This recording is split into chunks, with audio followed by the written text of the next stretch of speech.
Istanbul میں پاک افغان طالبان مذاکرات کا پھر آغاز 3 روز سے جاری مذاکرات نتیجہ خیز نہ ہونے کی اندرونی کہانی سامنے آ گئی۔ ذرائع کے مطابق اصل وجہ افغان رجیم کی اندرونی تقسیم اور اقتدار کی رسہ کشی قرار۔ افغان طالبان کا اچانک امریکہ کو مذاکرات میں بطور ضامن شامل کرنے کا مطالبہ۔ افغان وفد کے اس اقدام نے ثالث ممالک ترکی اور قطر کو بھی حیران کر دیا۔ برادر ممالک کی مذاکرات کو نتیجہ خیز بنانے کی آخری کوششیں جاری۔ پاکستان کا طالبان وفد سے عملی اقدامات کے لیے تحریری ضمانت کا مطالبہ۔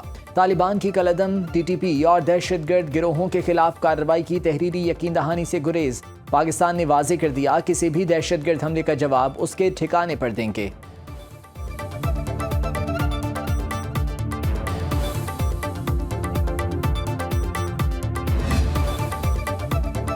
پنجاب حکومت کا غیر قانونی مقیم غیر ملکیوں کے خلاف سخت ایکشن۔ افغان باشندوں کو پراپرٹی کرائے پر دینے والوں کے خلاف مقدمات کا حکم۔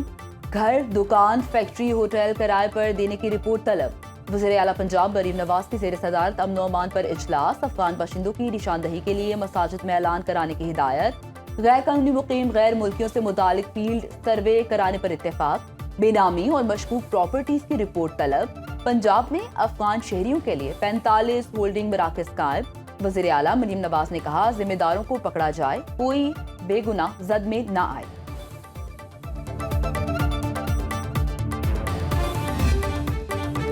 آزاد کشمیر میں حکومت سازی فیصلہ کن مرحلے میں داخل۔ پیپلز پارٹی کی 2 بجے کی مہلت گزر گئی۔ وزیر اعظم آزاد کشمیر چودھری انوار الحق نے استعفیٰ نہیں دیا۔ تحریک عدم اعتماد کا سامنا کرنے کا فیصلہ۔ پیپلز پارٹی کا انوار الحق کے خلاف تحریک عدم اعتماد پیش کرنے کا امکان۔ تحریک عدم اعتماد کے لیے 36 ارکان کی حمایت کا دعویٰ۔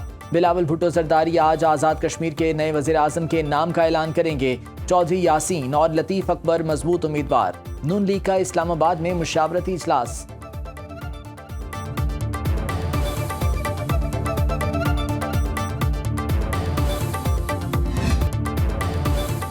وزیر اعظم شہباز شریف ریاض میں فیوچر انویسٹمنٹ انیشیٹو کانفرنس سے آج خطاب کریں گے۔ وزیر اعظم کی ورلڈ اکنامک فورم کے سی ای او وارش برانڈ سے ملاقات شیڈول۔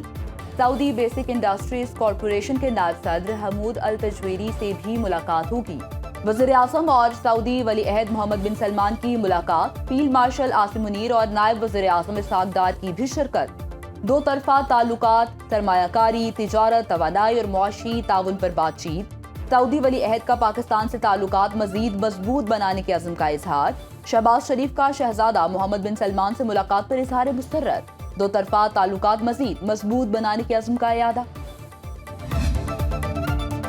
وفاقی حکومت کا سیلاب متاثرہ علاقوں کی تعمیر نو کے لیے فلڈ لیوی نافذ کرنے پر غور۔ ذرائع وزارت خزانہ کے مطابق پاکستان سیلاب تعمیر نو کے لیے نئے قرض نہیں لے گا۔ فلڈ لیوی صدارتی آرڈیننس کے ذریعے نافذ ہونے کا امکان۔ آئی ایم ایف کا بھی فلڈ لیوی نافذ کرنے پر زور۔ امپورٹڈ لگژری آئٹمز پر فلڈ لیوی عائد کی جائے گی۔ علی پور میں حالیہ سیلاب سے 88 اسکول متاثر۔ عارف والا میں بے گھر سیلاب زدگان کی مشکلات برقرار۔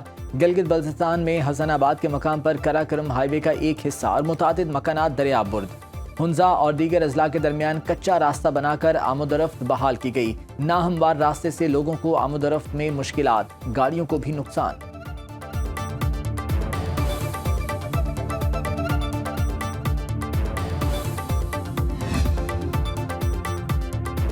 رواں مالی سال مہنگائی 7.2% اور غربت کی شرح 21.5% رہنے کا امکان۔ ورلڈ بینک نے پاکستان ڈیولپمنٹ اپڈیٹ رپورٹ 2025 جاری کر دی۔ رواں سال پاکستان کی معاشی شرح نمو 3% رہے گی۔ اگلے سال معاشی ترقی بڑھ کر 3.4% تک جانے کی پیش گوئی۔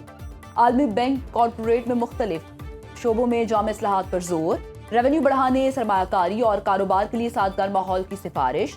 ایکسچینج ریٹ اور سرکاری شعبے میں اصلاحات، برآمدات بڑھانے کی تجویز۔ روزگار کے مواقع پیدا کرنے کے لیے برآمدات میں اضافہ ضروری قرار۔ رپورٹ کے مطابق پاکستان کے برآمدی شعبے کو کئی مشکلات اور رکاوٹوں کا سامنا ہے۔ ایف پی آر کا انکم ٹیکس گوشوارے کم آمدن ظاہر کرنے والوں کے خلاف کارروائی کا فیصلہ۔ اب تک 55 لاکھ انکم ٹیکس ریٹرنز جمع کرائے گئے۔ 17 لاکھ سے زائد نے صفر یا برائے نام آمدن ظاہر کی۔ ایف پی آر سسٹم نے گزشتہ سال کی نسبت کم آمدن ظاہر کرنے والے 10 لاکھ ٹیکس دہندگان کا سراغ لگا لیا۔ ایف پی آر گوشوارے جمع کرانے کی آخری تاریخ 31 اکتوبر گزرنے کے بعد انہیں نوٹسز بھجوائے گا۔ انکم ٹیکس چوری کے خلاف بڑے پیمانے پر آڈٹ پلان بھی تیار۔ ایف پی آر نے 2000 آڈیٹرز کی خدمات حاصل کر لیں۔ اسلام آباد پولیس کے ایس پی عدیل اکبر کے خلاف الزامات کی انکوائری رپورٹ سامنے آ گئی۔ بلوچستان تعیناتی کے دوران عائد الزامات انکوائری رپورٹ میں غلط ثابت ہوئے۔ عدیل اکبر کی اس انکوائری کی وجہ سے پروموشن رکی رہی، جس سے وہ ذہنی تناؤ کا شکار رہے۔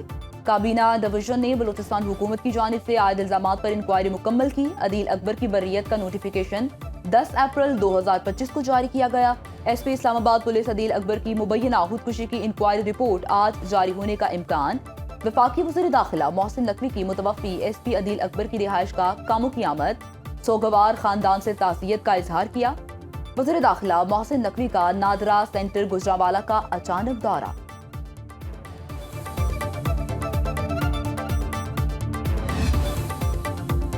سیشن کورٹس اسلام آباد نے 9 مئی سمیت 5 مقدمات میں بانی پی ٹی آئی کی گرفتاری سے روک دیا۔ بانی پی ٹی آئی اور بشرا بی بی کی ضمانت قبل از گرفتاری میں 25 نومبر تک توسیع۔ عدالت کا آئندہ پیشی پر بانی پی ٹی آئی کو پیش کرنے کا حکم۔ اڈیالہ جیل حکام نے شو کاز نوٹس کا جواب نہیں دیا۔ ایڈیشنل سیشن جج محمد افضل مجوکا نے سماعت کی۔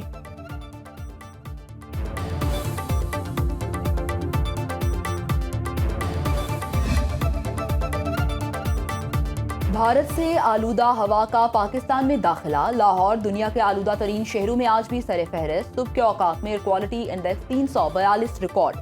فیصل آباد، گجرانوالہ، ملتان اور پشاور کی فضا بھی مضر صحت۔ سرگودا میں بھی فضائی آلودگی سے بیماریاں پھیلنے لگیں۔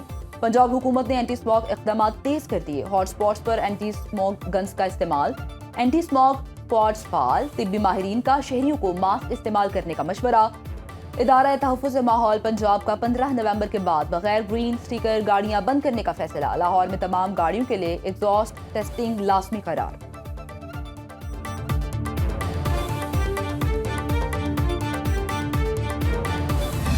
اسلام آباد میں درختوں کی بے دریغ کٹائی سے ماحول آلودہ ہونے لگا۔ نئی تعمیرات اور درختوں کی کٹائی سے شہر کا حسن ماند پڑنے لگا۔ اسلام آباد میں درخت کاٹنا جرم ہے، لیکن نئی تعمیرات کے لیے درختوں کی کٹائی جاری ہے۔ سی ڈی اے کا موقف ہے کہ صرف وہ درخت کاٹے جا رہے ہیں جو پولن الرجی کا سبب بنتے ہیں۔ ہر کاٹے گئے درخت کے بدلے 3 نئے درخت لگائے جا رہے ہیں۔ ماہرین کے مطابق پولن الرجی کو جواز بنا کر بڑے درختوں کی کٹائی مسئلے کا حل نہیں، ماحول کو بہتر بنانے کے لیے متبادل طریقہ اختیار کرنا چاہیے۔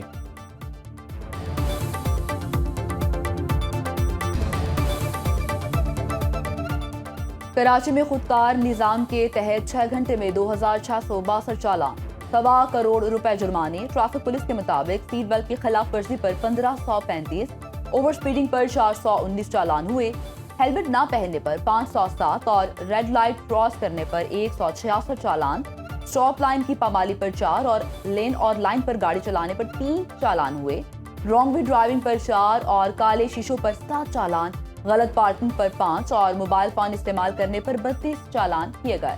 ڈی آئی جی ٹریفک پیر محمد شاہ کا کہنا ہے افتتاح کے بعد ٹیکنیکل کام میں مزید بہتری لائی جا رہی ہے۔ پاکستان سٹاک مارکیٹ میں 125 پوائنٹس کا اضافہ۔ 100 انڈیکس میں 1,62,282 کی سطح پر ٹریڈنگ۔ انٹر بینک میں ڈالر 6 پیسے سستا، 280 روپے 95 پیسے میں فروخت۔ پاکستان میں سونا 14,000 روپے سستا، 1 تولہ 4,16,362 روپے کا ہو گیا۔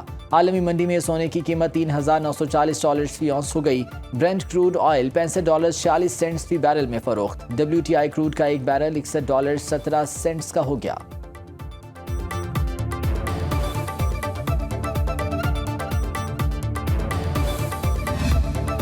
اور ملتان میں حضرت شاہ رکن عالم کا 712واں عرس شروع۔